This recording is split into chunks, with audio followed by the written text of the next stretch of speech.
Hey, Friday morning, sunrise. It's not quite as bright as it looks on camera, and not near as pretty as yesterday's really was that you couldn't tell. But I always like the silhouette look.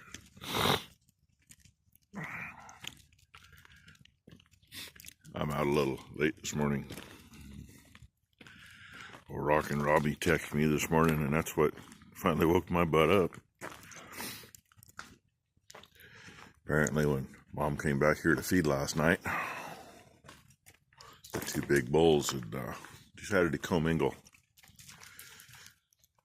Of course, it was dark. Number two came out and took a peek at the fence between the two. I think she stood in here with a flashlight. I got a really bright flashlight. So it looked like the posts were leaned over. Well,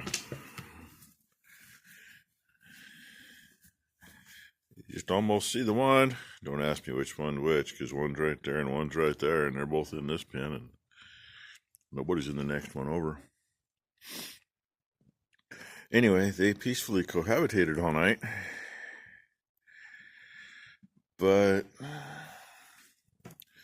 Mom's got a little gate she goes through here at the end of her horse feeder.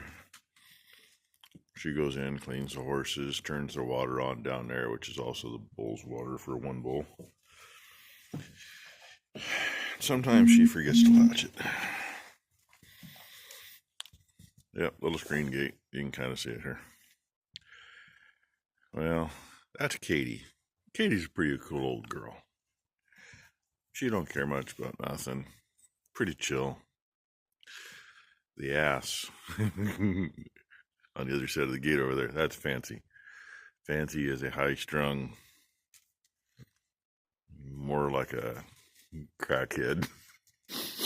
She's a nice horse, but she goes off the deep end.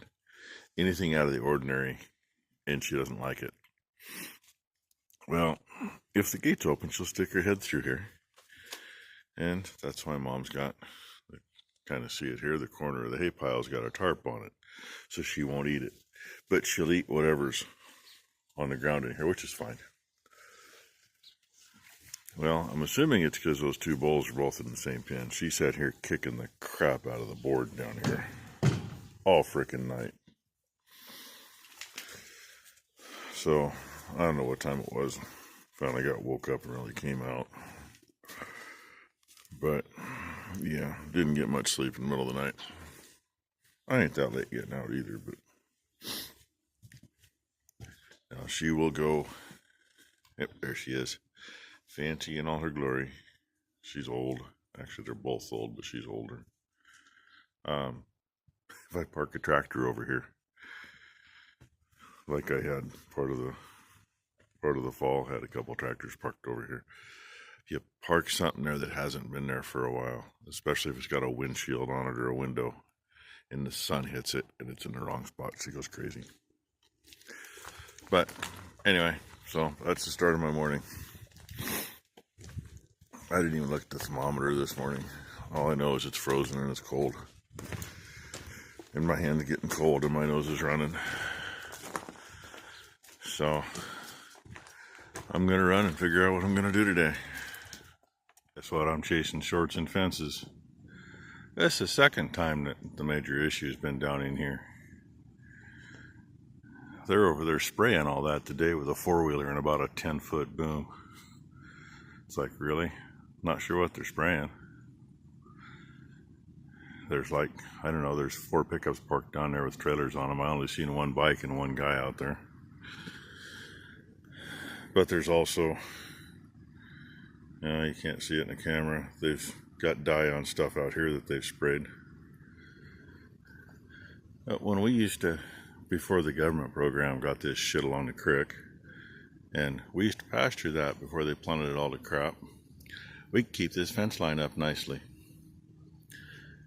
All that crap there, and some you can't see, all came off that fir tree. I just got the fence off the ground, and I got lucky. I found part of the insulators. Luckily it didn't tear any of them off the post over there, but found one short on this one and 2 short on that one.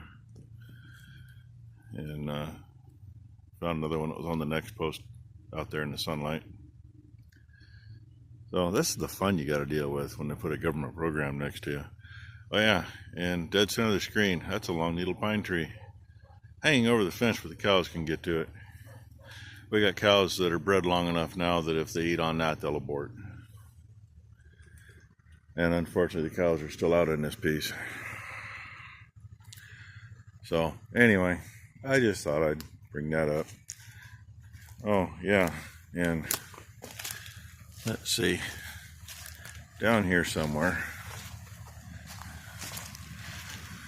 I know I've shown this at the falls before. This is what happens when the government program goes in. That's trees that have fell into the creek and come down, and you know, I can't get to them from this side without tearing the bank out. Not allowed on the other side. But right there's what bothers me at the moment. The beaver dam, right there. Yeah, if it was right here, I could tear it out. It's not, it's right there. So, just more fun. Another view of that well-managed government ground. This is always, well, this used to be a very, very nice pasture. Always been a little swampy, but not too bad. Most of the swampiness was literally parallel the fence over the creek. And you can see some fir trees out there. They had the whole thing covered in fir trees. Fir trees don't like their feet that wet. So, you know, they spent a lot of money on planting trees and trying to keep them going and replanting them. And, what do you know? They all died out. Now the other shit's in there. Still not sure why they planted fir trees in most of this meadow and then put long needle pine along the fence row. Don't make sense. I don't like that tree that broke out. Let's just leave it there. Don't like the one over here. Just leave it there. I don't get it. We never made, never made hay on that because there's no access really into it. Bricks on 2 sides of it and other neighbors over there and our property line here. But we pastured it. And cows would stay back in. Literally 50 cows would stay in the 3.5 acres that was here for a week. They wouldn't even come out because they had enough water. And then when they started coming out of there, they'd go in and out. There was just that much feed there for them. Take them off it for a week or 2 and do the same thing. And that's what it is now, just a bunch of shit. And I haven't been out there, but from what I've been told, it is so swampy out there, even in the middle of the summer, you sink in well past your ankles. Wasn't that way before. But then half the shit they plant is willows, and willows hold water. So there's less water making it to the creek, less water going downstream, less water for the fish. All just more brilliant government program stuff. Quickie, this is the last field we worked up. Fire was right across the road over there. It's finally dry enough up here. Finally got a dry enough day to try to get it out of here. So, take this thing home. I should scratch that piece across the road up, but that ain't much there. That only takes a couple minutes when the time comes. So, yeah, get her home, cleaned up. She needs an oil change bad. Need to check that left front hub again too, because it's been leaking like a sieve. And that's on a freaking brand new seals in that hub too. Not happy about that. And see if the one hydraulic outlet on the back is going to actually work good enough to run the grain drill or not, or I'm going to be screwed. If it ain't, I guess I take some valves off the 2294 and put on this one. Anyway, that's what we're doing. Headed her home.